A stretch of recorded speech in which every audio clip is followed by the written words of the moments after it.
So, hello, good afternoon, everybody. Welcome to SERA's Fringe event, which is now ending fracking and the climate emergency. My name's Tom. I am a member of the executive, and I had the great pleasure of working alongside the people that are here with us today on the Let Communities Decide campaign fracking last year. If this is your first SERA event, SERA is Labour's environment campaign. We are the only environmental group affiliated to the Labour Party and a membership organisation.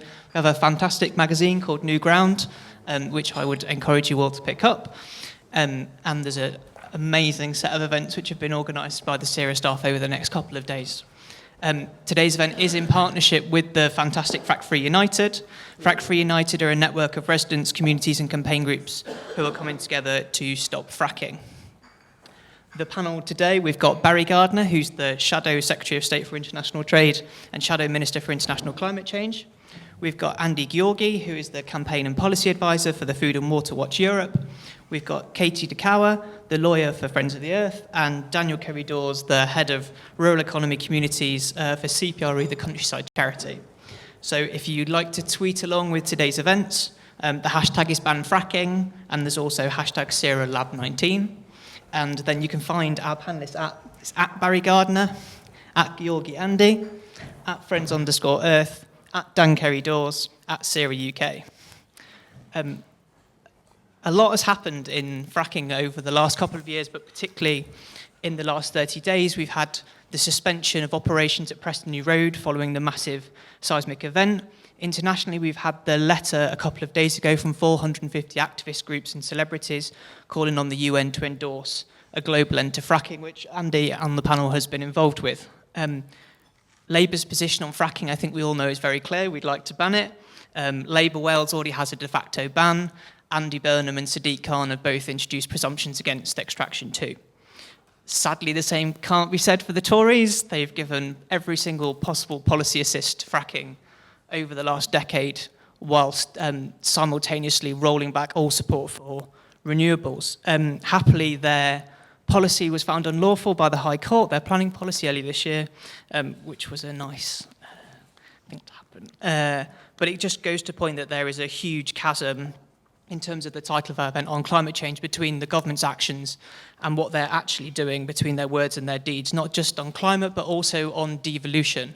All of these sites have been opposed by the local communities, and yet still they go ahead. And with that, I'd like to hand over to Andy, who is going to do a presentation on the link between fracking and plastics. Thank you.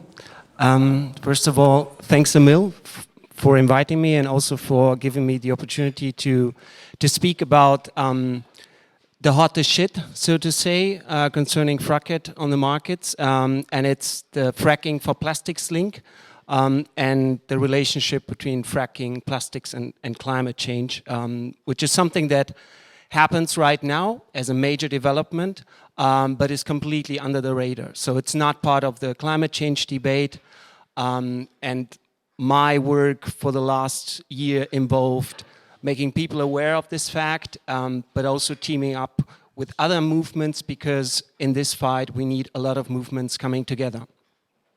I also like to thank Steve from Frack Free United, so he gave me his 5 minutes so I can talk a bit longer. What you see here is more or less the story in a nutshell. So you see ships that are coming from the United States to Grangemouth in Scotland, also to Norway, carrying frack gas in order to produce virgin plastics, which will end up being at least a bigger share of it single-use plastics. And this all happens at the time and moment when we've not only realized but also acknowledged the fact that we need to tackle global warming. We need to be very rapid about this in our decisions. And at the same time, we've also realized that there is a big plastic waste problem. While we see this, and while we've also put legislation in place at EU level at least to reduce single-use plastics, the fracking industry teams up with the petrochemical industry, in particular plastics industry, and works on torpedoing all our daily efforts to do exactly what we need to do. Next slide, please. But I want to start with kind of like giving you again a heads up concerning the, the true climate impact of gas.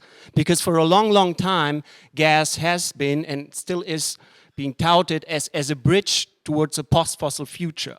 And as long as we are not fully aware of the fact that a significant part of the problem can't be part of the solution, we will fail in our attempts to tackle global warming. So what this graph shows you, and I don't know if you clearly see it, but you can, you know, after the debate, you can ask SERA for the slides, and you can all have the slides. So what you see here is, in actual fact, very quickly where we're at. We only have 10 to 30 years to reduce global warming somewhere between 1.5 and 2 degree global warming. And the IPCC was pretty clear and used pretty dramatic words when they've said that, hey guys, you should better, you know, target 1.5 instead of 2.0, because the difference will have massive consequences. And we already see them. I mean, we're talking about the loss of essential resources like water, fertile soils, and we see people moving. And we debate a lot, also in Germany where I live, mass migration. This is nothing compared to what we will see when we will really overshoot these dangerous climate tipping points. So what you see in actual fact in the references is that pretty clear, we cannot achieve this if we tackle CO2 alone. So we have to focus on gas, we have to focus on methane. Now, what has this to do with the fracking industry? Well, we do have, through studies in the United States, we do have the scientific evidence that fracking contributes significantly to global warming because this industry is leaky all along the supply chain. And when methane leaks into the atmosphere, it has a very high global warming potential. Over 20 years, it's up to 90 times, it has a global warming potential of up to 90 times higher than CO2. A recent report published by Professor Howers gives us some numbers, and he came up with an average number of 4%. So during the whole life cycle of methane, starting from the well, pipelines, transport, maybe liquefying it, transporting it over the oceans, and so on and so forth, until you burn it or you transform it into electricity, he came up with this number of 4%. So if we have a 4% methane leakage in the full life cycle of gas, this means that gas is is at least as bad as coal. I don't want to promote coal here, but we must be aware of the fact that we need to pay attention to this. Next slide. Now, what's that got to do with the petrochemical industry? Well, in actual fact, and I was also surprised to realize this, as a single industrial sector, this is the largest consumer of oil and gas globally. So we're talking about 14% of global oil consumption. When they say oil, they include natural gas liquids. These are substances that are found within shale layers beside methane. And the industry can use methane, plastic industry in particular, can use methane to power their very energy-intensive facilities. But they need the ethane, propane, and butane to produce virgin plastics. And that's exactly the development that we see. We see a major investment into new petrochemical facilities in the United States, over 300 announced investments since 2010, worth $200 billion. So when we come to the responsibility of the consumer, yes, we can do a lot to reduce our own consumption of plastics, but we have a massive supply-driven problem here, and no one knows about it.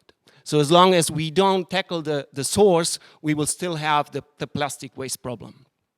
That's also what the EAI is saying. So they expect a growth of 70% in the trade of fracked gas for petrochemicals, and it will be, a large part will be for plastics, another one will be for fertilizers. Next one. According to the numbers of the Center for International Environmental Law, if we pay attention again to the full life cycle of plastic production, starting again at the well, the plastic production itself, distribution, up until it becomes waste, they've calculated that by 2050, this full life cycle of plastic will generate 56 gigatons of CO2, and this equals 10 to 13% of the overall global budget that we have left to stay within a 1.5 global warming scenario. And this is significant. Why? Because again, we see now massive investment going on, and there's one company, an Anglo-Swiss company that is a key player into also not only introducing frack gas into Europe, but also using it to transform the petrochemical and plastic industry in Europe as a whole. Next one, please. And it's a company that you may know, it's INEOS, owned by one of the richest men in the UK. So basically their whole business model aims at more or less bringing us or holding us back from tackling global warming, but also tackling single-use plastics and the problem that is related with it. As I've already said, there is an existing supply chain to Grangemouth and also to Norway, but they have plans to expand their existing petrochemical facilities at Antwerp in Belgium, 3 billion euros planned investment, and there is no phase-out plan. There is no plan to at some point start a transition from this reliance on frack gas to something else, which is very crucial because this will create either a fossil lock-in, which we cannot afford, or it will create massive stranded assets. And if this bubble bursts, we're not talking about real estate, we're talking about crucial energy infrastructure. So now is the time to pay attention to it, and now is the time to say, now hold on a second, we need to immediately stop any new investments in new fossil fuel infrastructure, in particular infrastructure that aims at producing more virgin plastics. Why? Because their economic lifespan goes way beyond 2050, way beyond the point where we need to be at net zero. One last thing about INEOS, you shouldn't forget, in particular in the UK, that this company has transformed through the usage of frack gas from a pure petrochemical company to an oil and gas producer, which is very interesting because they now have control over the whole supply chain, and at the same time they bought very crucial infrastructure in the UK. They bought the Forties pipeline system, they bought North Sea oil and gas fields, and again, this is a company mainly owned 60%, 62% by one man. So we should also take into consideration the power concentrated in the hand of one man based on a business that is more or less an end-to-end pollution business model. So last slide is we see a total frack in the US, we see the petrochemical and plastics industry in Europe that see a lot in each other, and my job is to put an end to this, and I hope that you will function as multipliers. Thank you.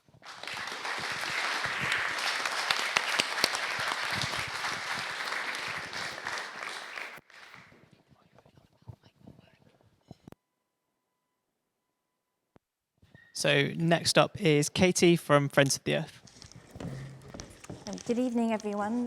It's really nice to see you all here, and thank you very much to Frack United for inviting Friends of the Earth to speak.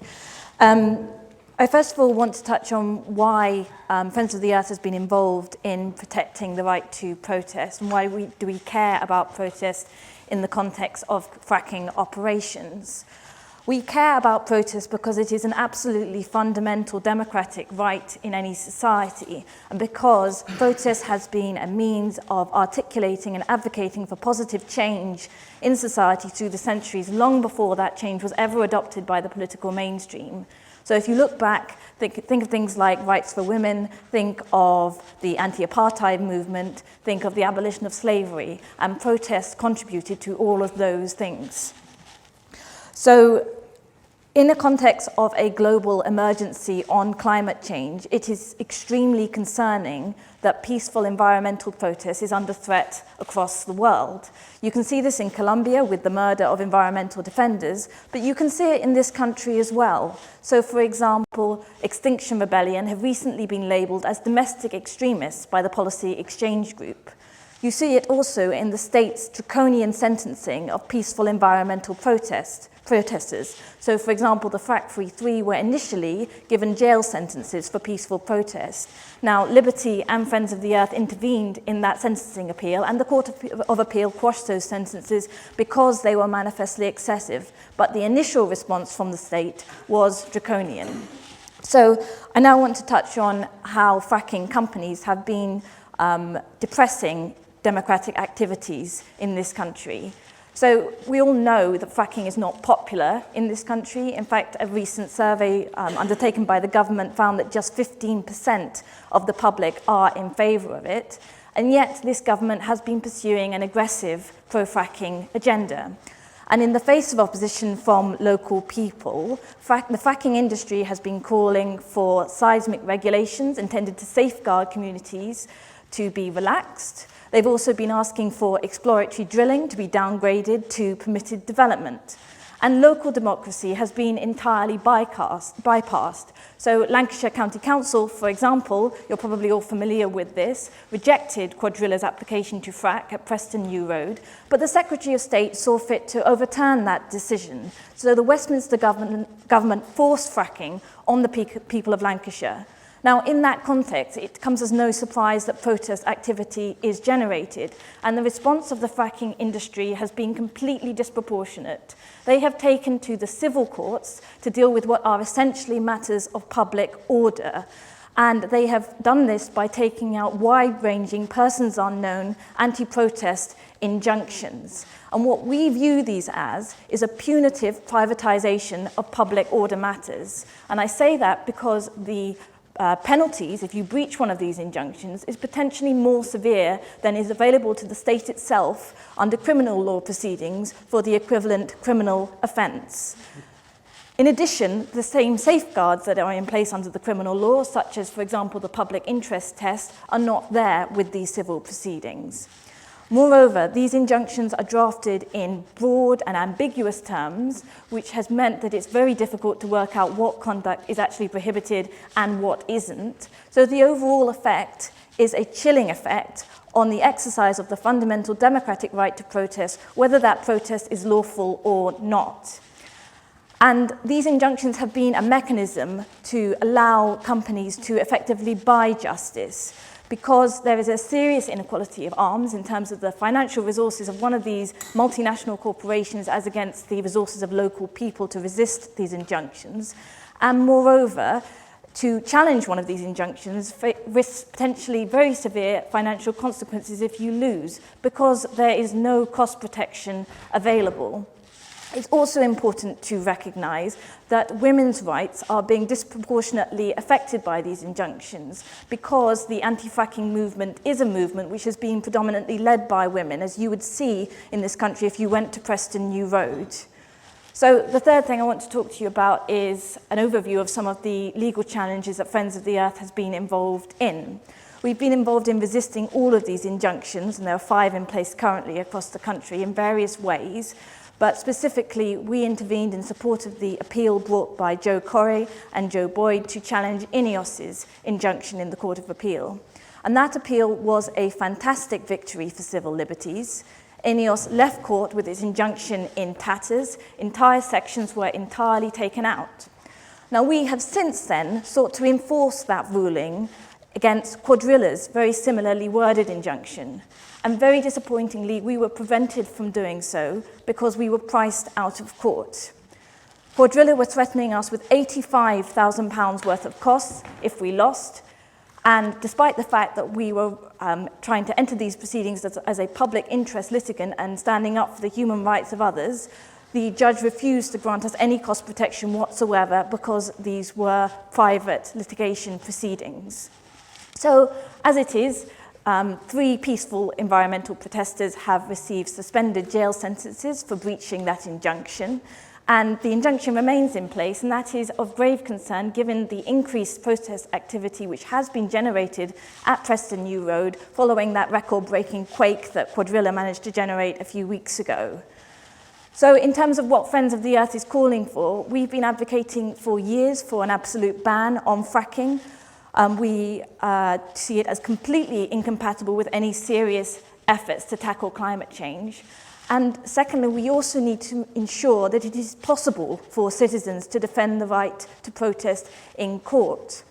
And at the moment, it's not. The Quadrilla cost ruling makes a mockery of access to justice, and it should be possible for citizens and for civic society organisations to stand up for fundamental freedoms and the rights of others without facing potentially crippling financial costs if they lose. So as a bare minimum, we would advocate that cost protection should be made available as a right in these persons unknown anti-protest injunction cases, because ultimately access to justice is something that should be available for everyone in society. It should not just be for the wealthy, it should not just be for private corporations, and it should not just be for the oil and gas industry. Thank you.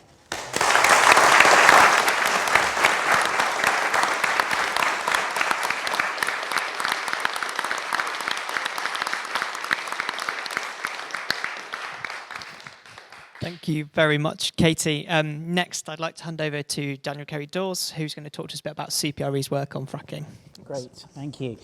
Well, it's a great pleasure to be here today to talk about CPRE's work on fracking and the efforts that we as CPRE and some other campaigners around this table and many beyond have been working on in relation to fracking and to stand up for our countryside. It feels sometimes like we've been campaigning on fracking forever. It certainly feels like we're in a bit of a cycle, the fracking industry continually repeating the same tired old arguments again and again.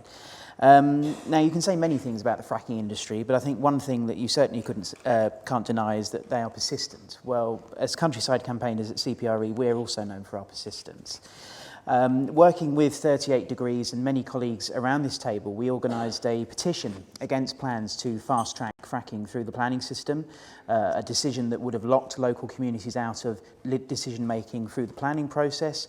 Over 300,000 people signed that petition. When the industry lobbied for relaxing earthquake regulations, CPRE commissioned polling.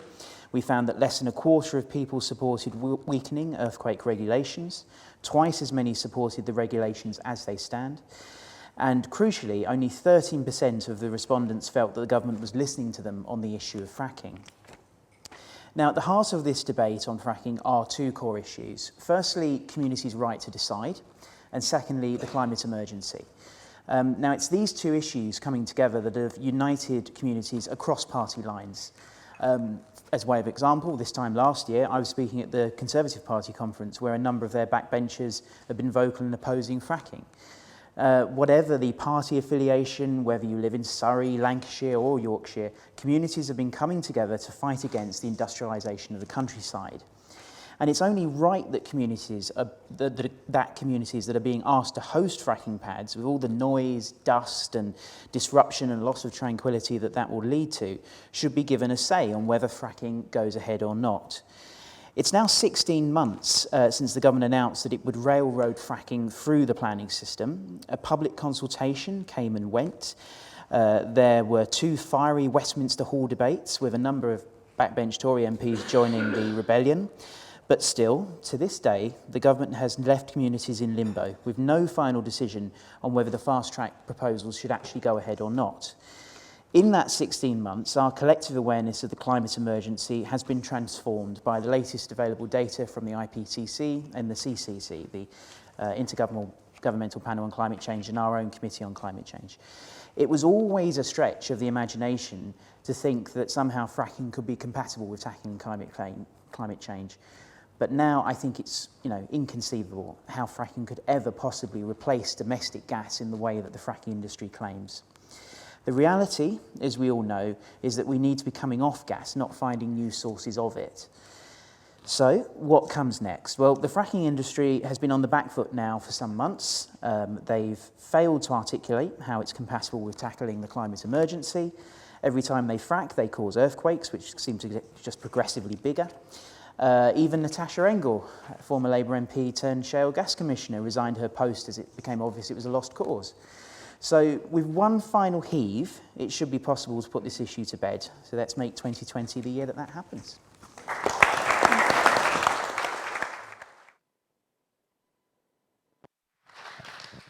Thank you very much, Daniel. And next up, I'd like to introduce Barry. Thank you very much. The first thing I want to say is thank you, and not just thank you to SERA, but actually thank you to the panel members, because I've learned a huge amount and really disturbing things. Katie, what you were saying about the privatization of justice through this is a deeply, deeply troubling aspect of this. And I think, you know, we need always, we can so easily focus on the, you know, the things that are immediately of concern to us in terms of environmental issues, that we lose sight of those wider issues that are absolutely fundamental to our democracy. And at a time when we're going through the sorts of constitutional crises that we have at the moment, these are exactly the connections that we need to be making. So I think it's been really, really fascinating to get that this afternoon, and it's been really, really helpful to my thinking on it as well. So thanks very much. Look, the other thank you, of course, is to all of you, because I guess, look, I mean, is there anybody here who hasn't been out campaigning at one of the sites? No, exactly, I thought not. So we've got a room full of people who are passionate about this, who are campaigners, you know, about it. And I just want to say to you, Ineos and Co, they can't win. You know, they are on the back foot, exactly as you've said. And this is a fight that we are going to keep on, and we are going to win. And, you know, you talk about the earthquakes that they've caused. This is an earthquake that campaigners have caused up and down the country, and it's turning over the vested interests of people like Ineos and those who want to despoil our countryside. So, you know, those dreams of a US shale gas boom that were once there, British gas supplying the world, you know, we now know that the projections are that within 5 years it could all be finished. 5 years, that's all they're talking about now in terms of the projections. So for those who've been fighting ever since fracking companies first set foot in your backyard, you know, you really do need to take heart that everything now is beginning to actually stack up against these people. And of course, the most important thing that will be stacking up against these people is that we are getting ever closer to a general election. And if and when we have a Labour government, then we will carry out the promise that I made 3 years ago at party conference, and we will ban fracking. I stand by those words today. Jeremy stands by those words today. And that is why we know that ultimately the victory on this is going to be ours. But that doesn't mean that the problem is over. It really doesn't. Because as the prospects for shale gas here go down, the industry is actually turning its attention further afield. And the climate doesn't care about borders. Fracking anywhere is a threat to our planet everywhere. And it's British companies, shamefully, that are actually leading that assault in the rest of the globe. In Argentina, BP's Argentinian arm, Pan American Energy, of course, they're eyeing up the Vaca Muerta, an expanse of land. To give you a sense of it, that's the size of Belgium, beneath which lies one of the richest untapped reserves of shale gas. And just a few months ago, a UK-based private equity firm unveiled their plan to invest £160 million in an 80% stake of the first exclusively midstream company to operate in that region. Worse, our own government, undeterred by their failure here to get fracking really off the ground, looks set to back it over there. And the government pledges billions of pounds every year in finance for UK businesses abroad through the Export Finance Scheme, the UK Export Finance. And in 2017, UKEF announced a new £1 billion credit line for UK businesses working in Argentina. Now, when Philip Hammond, you remember him? Yeah, it's nice, isn't it, when they go, isn't it? When Philip Hammond was Chancellor, he made a trip to Buenos Aires to promote that credit line. And of course, who did he meet with out there? It was BP.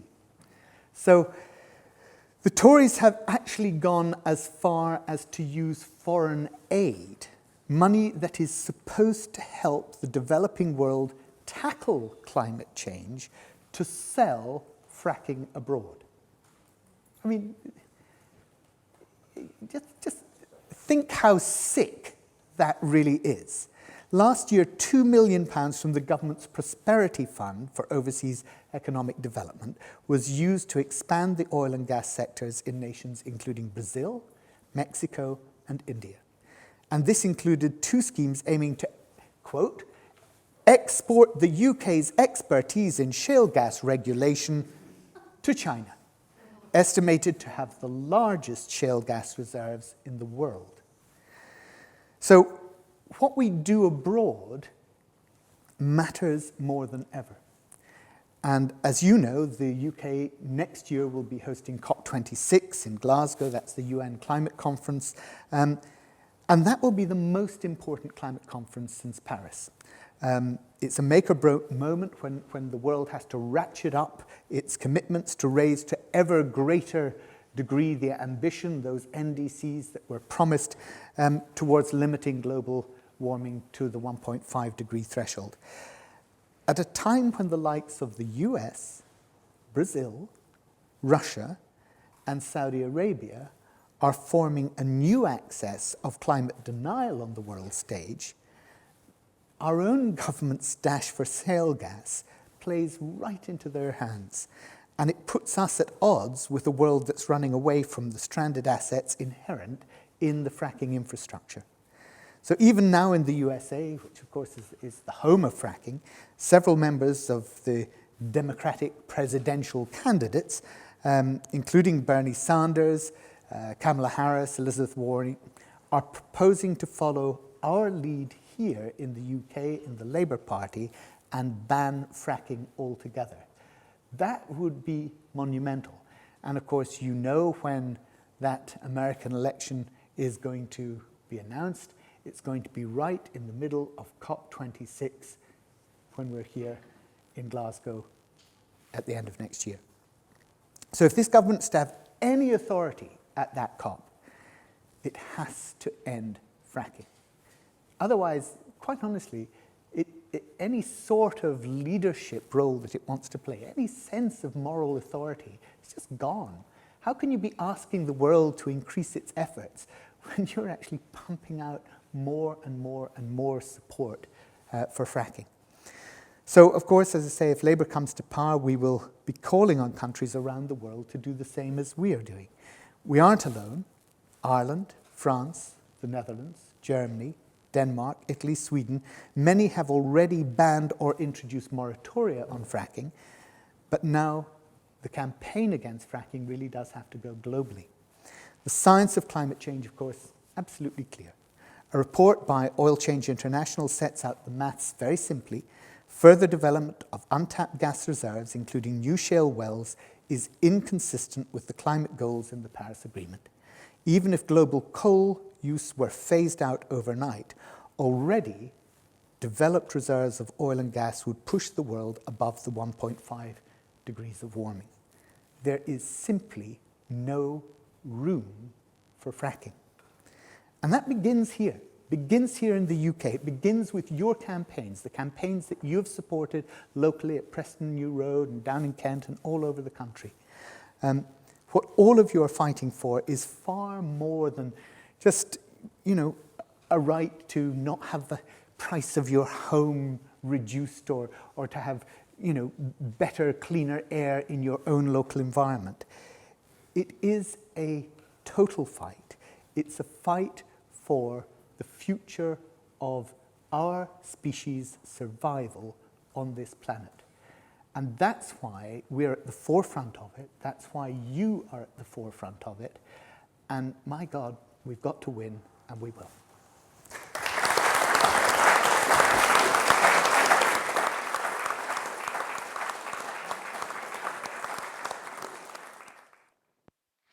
Thank you very much, Barry. So before opening up to questions, I think one point that I'd like to add on to Barry's point about elections is that 40 marginal seats have fracking pedal licences. 17 are Tory MPs with a swing of less than 1,500. It's a massive electoral issue that needs to be taken forward. And I'm conscious of time, so if anyone's got any specific questions that they'd like to ask Barry before he has to head off to his next event, please do let us know. Yeah, thank you. And the lady on the right behind. Hi. Yeah. Hi, my name's Richard Marshall. I've been fighting fracking at Preston New Road for about 5 years.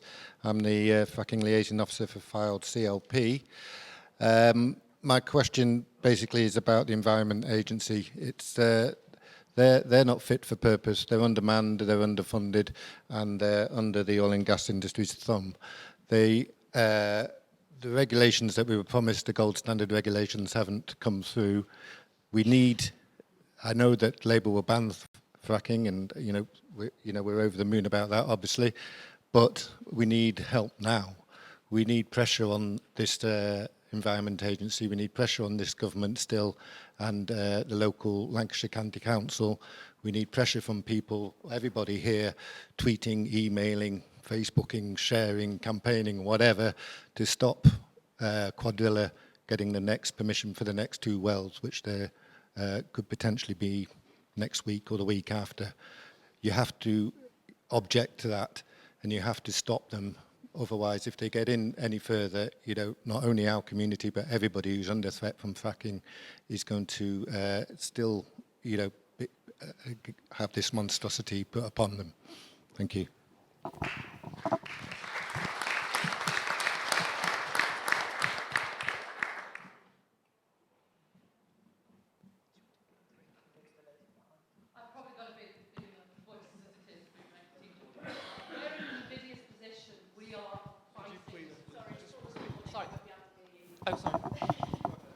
Hi, my name's Katie Page. I was a councillor in Sefton, but Brexit did for me, but we won't go for that one. But unfortunately, we're in an invidious position. We're right on the border, it narrows from the coast, and just over that border, we are going to have to fight a new application.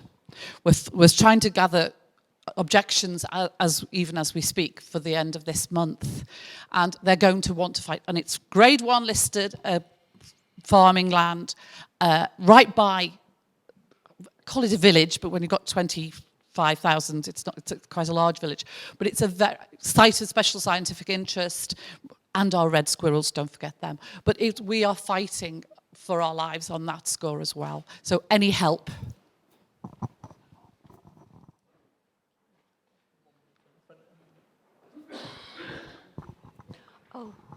Thank you. You say that fracking's on the wane, but just recently Surrey County Council were not able to block the construction of 5 new fracking wells at Horse Hill. And what I don't understand is that now Surrey is a new earthquake centre in the world, having sort of 25 earthquakes, where it's never had one before. And we can't link them to fracking because the British Geological Society says it's nothing to do with fracking. And I think where you get 5, you've got 2 wells, then you get 5 wells. And UCOG, again, they want to expand at Broadford Bridge in Billingshurst. I mean, locally, it doesn't seem that anyone's got any power to abate it. And I know in Sussex, West Sussex County Council, they just pass it through anyway because they're for it. So, yeah. So that's my moan. Sure. Richard and Katie, in fact, you've expressed it very eloquently, and you've made an appeal to people here to put in those objections, to come and support the protest. I just want to say about the EA, because you specifically talked about them.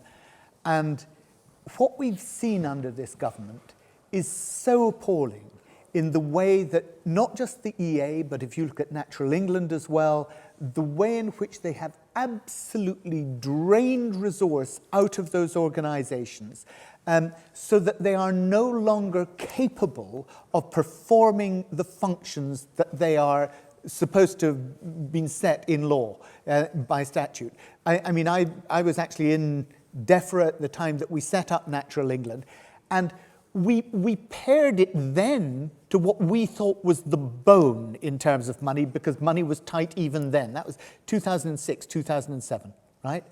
And now, what are we? We're 13 years later, and they're operating on less than half in cash terms, not in real terms, in cash terms of what they were originally given. So the way in which this government has just drained the capacity, drained the resource out of organisations that are supposed to be there to protect our environment has been a real part of this. And you're right, when we get into government, we really do need to look at the ability, whether it's in local authorities, how many local authorities, you know, people here, councillors here, how many of you have local authorities with an ecology officer? You know, they don't exist anymore. All of these things have gone, and that's about capacity. And if we don't get that capacity back, you will always find that the big industrial companies and interests are able to railroad through. Thank you very much. And if we take the next round of three, got the lady on the left. Hi, my name's Anna. I'm the PPC for York Outer, so I'm one of the marginals that could well be affected by this issue, and I would really welcome some advice on keeping our activists a bit safer from any kind of legal repercussions, because obviously it's something that they are aware of as being a risk, so anything you can advise me on that front would be brilliant. Thank you. Gentleman in the middle, thank you. Hi, I'm Mick Yates. I'm the chairman of a little anti-fracking group, Shirebrook. Anti-fracking, probably heard of Shirebrook. Mike Ashley's got his headquarters there. A thing I want to say is, I hear a lot of people in anti-fracking groups saying it's across the board. It's no matter what party you're in. Anti-fracking groups. I would say, I want to ignore that. It makes me angry. Because we've got one, Lee Rowley, an MP, he got rid of Angela Eagle, and it was just simply fracking, and he got in on fracking, and he's going to try and stay in on fracking. So whenever you're working with anybody, and you go to events where they're putting on, look at who you're standing alongside of, because what you're doing when you're standing alongside them and they're fighting for it, it gives Tories something to feel good about. The Tories who are against fracking, it just gives them. And if they get in, they just keep it in.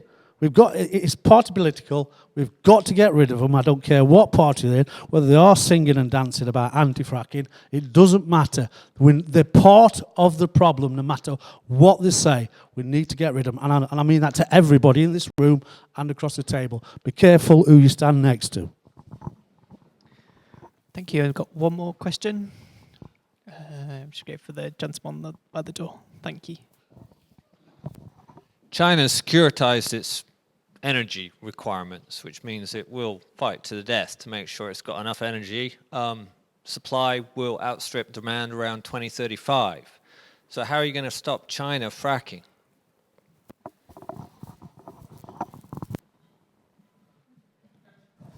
So could I turn first to Katie for the legal question that we had up first? Is that okay? Thank you. Can I still speak from this?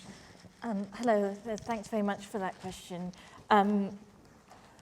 I think it's a very serious question that anybody involved in activism has to consider, and I think unfortunately there isn't really an easy answer to it.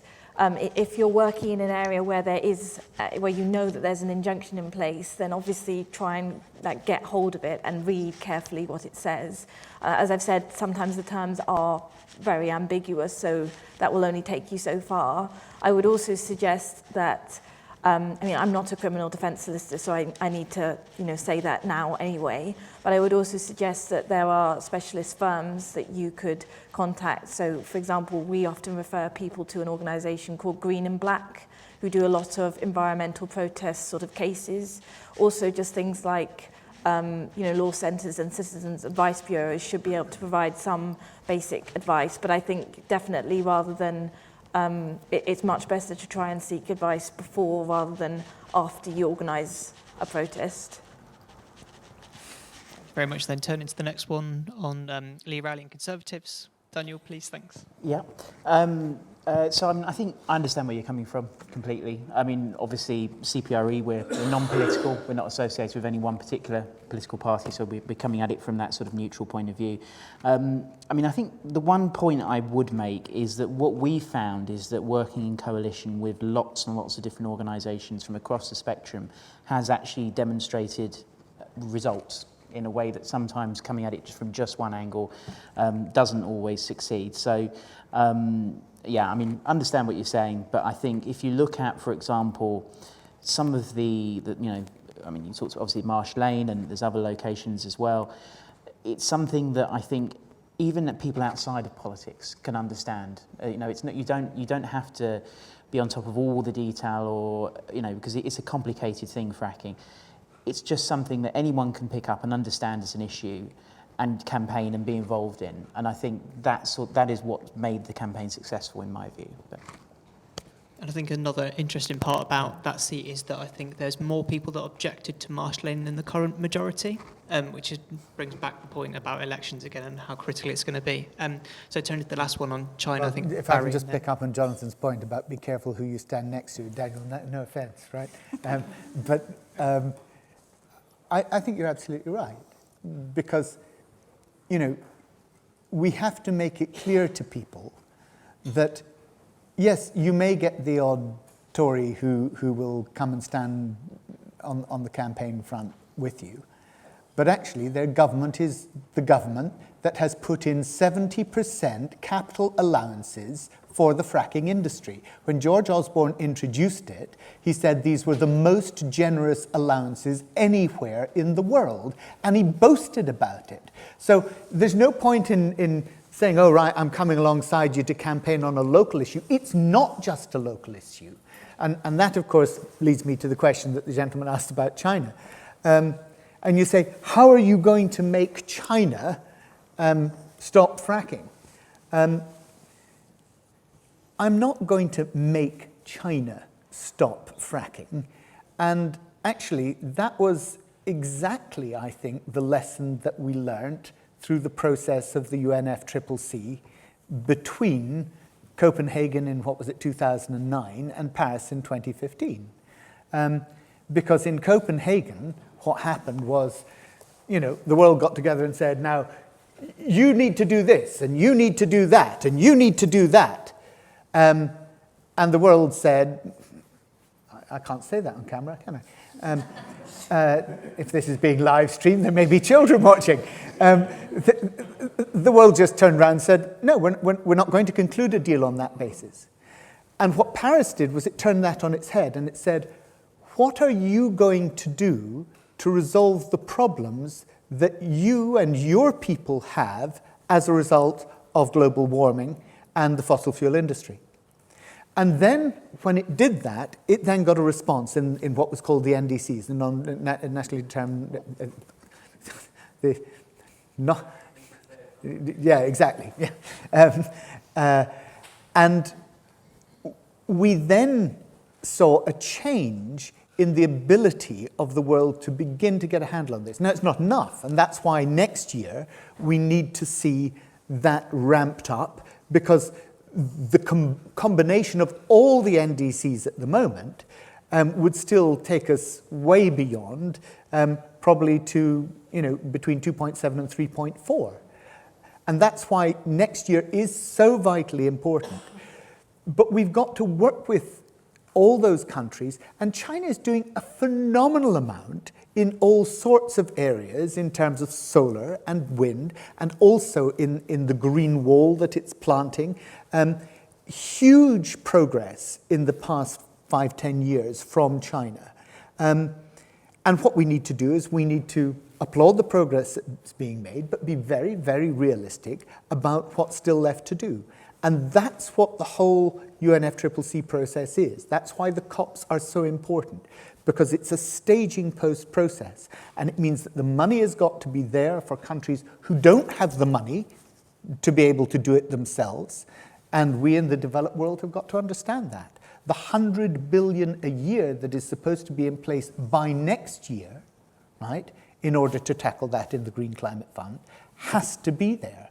And then by 2025, it's supposed to be an even bigger fund, and that's what we're supposed to be negotiating next year. So there's huge, huge progress that is still to be made, but it's not about telling countries to do stuff.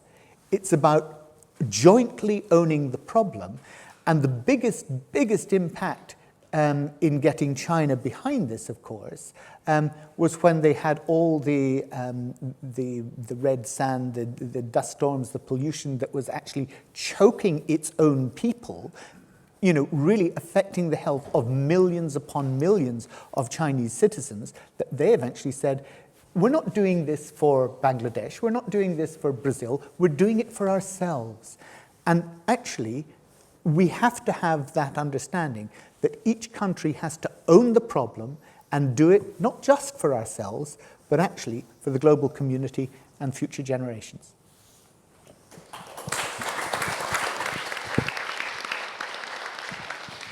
Andy would like to add a little bit to that. Yeah, just to add to the question about China, I would start by turning, you know, the perspective around. China, well, the gentleman's gone. Okay, so I'll speak to the audience. China has lousy labor conditions. So if you want to improve labor conditions here, will you start by improving labor conditions in China? No, you won't. So if you want to stop fracking, you'll do it here first. And then you'll do what? You do, first of all, you close your knowledge gaps. And I wrote a chapter on shale development in China. And they're trying it since 2008. They can only do it in one region. It's the Sichuan region. The reason for that is because this is the only region left where they have enough fresh water, which is the first major problem. Second problem is a very complex geological structure. So it's not very easy to develop shale in China. And the third problem is infrastructure is not there. So the first one, which is a major one now concerning demonstrations in China against fracking, is this is a major earthquake region. So Sichuan has caused this massive earthquake in 2008. 78,000 people died. And we had earthquakes in 2013, 14, 17.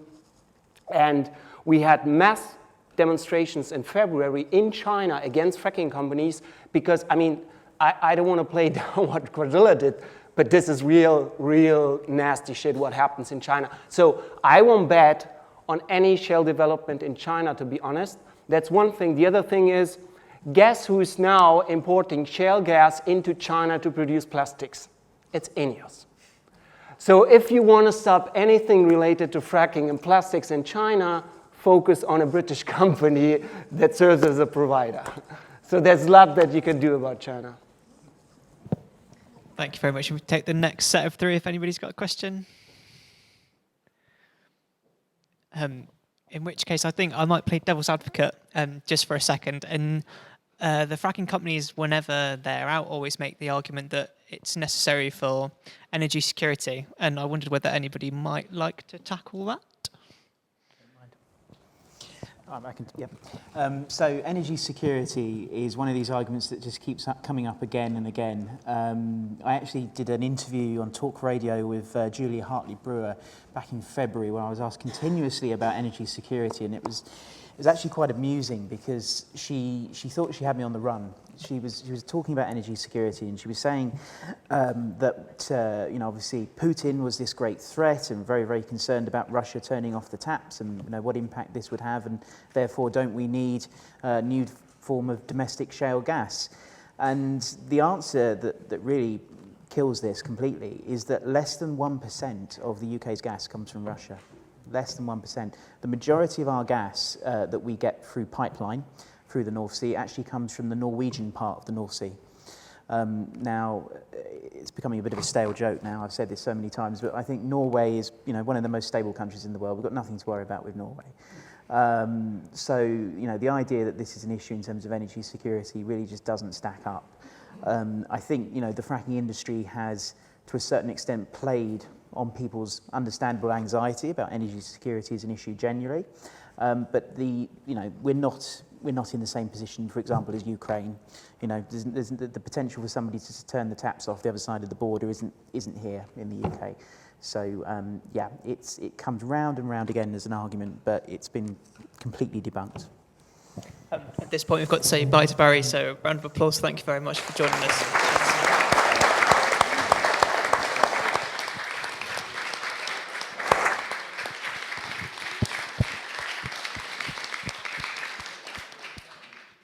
And I think Andy wanted to add a little bit on to Daniel's answer. Yeah, okay, so just to add to that, energy security, so my presentation was about the fact that the major shale license owner in the UK, INEOS, is one of the top 10 petrochemical companies in the world, and they would need the gas to power their very energy-intensive facilities, or to use, if they find ethane, propane, or butane as raw materials for the virgin plastics production. And this has nothing to do with the electricity or the heating in your households, nothing. And in terms of energy security, we have to kind of like always, go back to, hold on a second, we only have 10 to 30 years left to phase out fossil fuels. So why do we bet on an industry that would need to develop over at least 10 to 15 years to fully provide some kind of gas that you could then use as energy? So there's no need for it. There's simply no room for gas, and definitely no room for fracking in terms of energy security. Thank you very much. Just double checking there's no final last questions. Yeah. Perfect, gentleman on the left. Thank you. Fred Davis. How many fracking sites are there in the UK currently, and what is the life cycle of a site? So I'm not sure on the number off the top of my head, but in terms of the... Sorry, do you want to...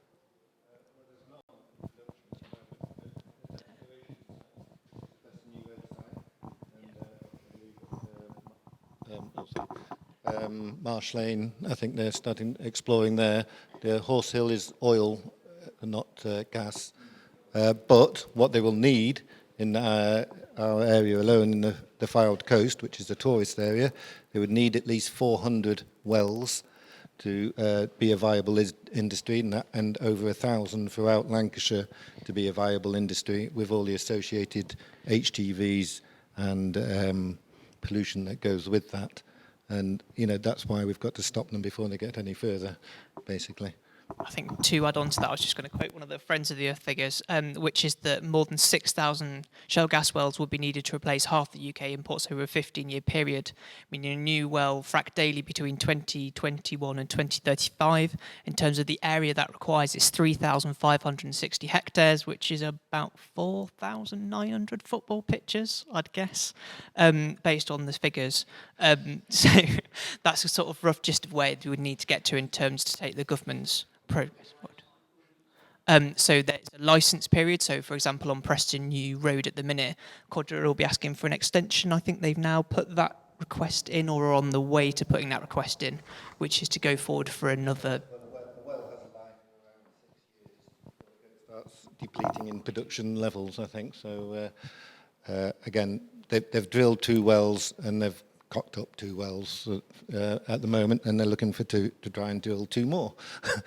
But all wells will fail in the end, and this seismic activity could damage the casing of the well, and then you've got an environmental disaster, irreversible environmental damage, basically.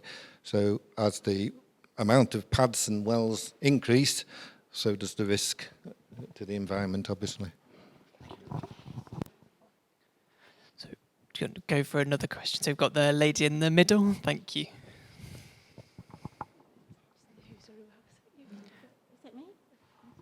There's also the lady in the yellow top as well.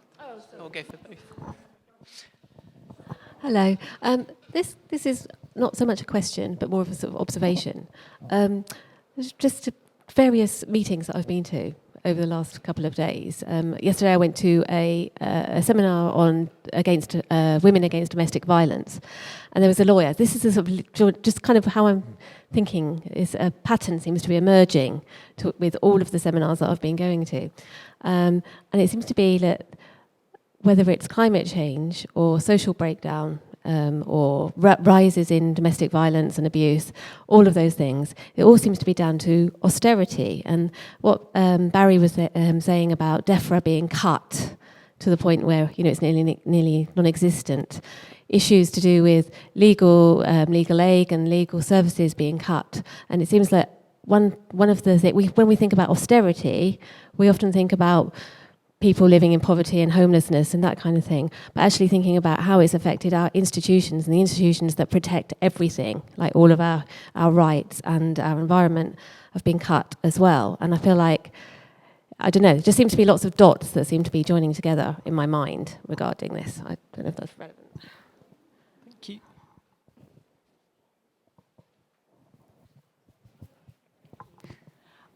I'd just like to say with UKOG, though, in Surrey and Sussex, because they redefined fracking, didn't they, in 2015, so they might tell us they're not fracking. My councillors tell me we have no fracking because it's not fracking if you use less than 1,000 cubic meters or millimeters or whatever it is of water, but they are using acidization, and acidization uses a mixture at 18% potentially toxic chemicals, whereas fracking is only 0.5%. And I am very concerned because UKOG near me at Broadford Bridge, they've drilled three wells, side shoots of wells.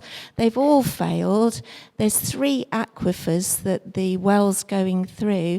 So if any failure is near that, we're going to lose all our water. And so, I'd just like to add, though, that I was a little bit cross that the Labour Party gave us all goodie bags with plastic bottles in, and I looked at the number on the bottom, and it's polyethylene. It's not easily recyclable. It's a thick white and red coloured plastic, which is not very economic anyway. And the plastic, that type of plastic, leaches into the water. So it's no better than buying a single-use plastic bottle and reusing that. It's still bad for your health, and I feel really cross about that. So thank you. Thank you. So I'll turn to Katie first to reflect on the first points. Yes, just to say I fully agree with you in terms of the connections you can see in terms of the sort of broader costs to society. They're not coming out of nowhere. If we don't fund public services properly, then there are going to be costs in the long term. And whether you're talking about domestic violence victims, or you're talking about drains on the NHS because, there hasn't been enough provision so that, GPs can treat people so they end up in hospital with something really serious, or whatever the issue is, the Environment Agency not being able to look at things in sufficient detail because they're under-resourced. There is a need, if we want to see things done, we need to see public services properly funded, and that includes, of course, legal aid. Thank you, and if we could turn to Daniel for the points on acidisation. Yeah, and actually, just before I talk about acidisation, just going back to the point on austerity, a few months back I was in a meeting with civil servants at Bays talking about the then proposed shale gas regulator, this new super duper regulator that was going to make sure that fracking was done completely safely. And after a certain amount of sort of questioning, it really became clear that this new shale regulator was nothing like it. It was simply asking existing regulators to share the same office and talk to each other about what they were doing. There was no new money, there was no new powers for this organisation. And the other point I would make just in relation to that is it's not always just about the money. It's about losing people that have the skills to actually know about how these things work and how they can be done safely. And once you've lost them, it can be quite difficult to get them back. So that's a crucial issue. In relation to acidisation, absolutely, it's a real concern, particularly the worries about it leaking into aquifers, the risks of that, and what would happen if that was to transpire, unthinkable really. So completely agree. When we talk about fracking, we need to be thinking about acidisation and all unconventional forms of fracking.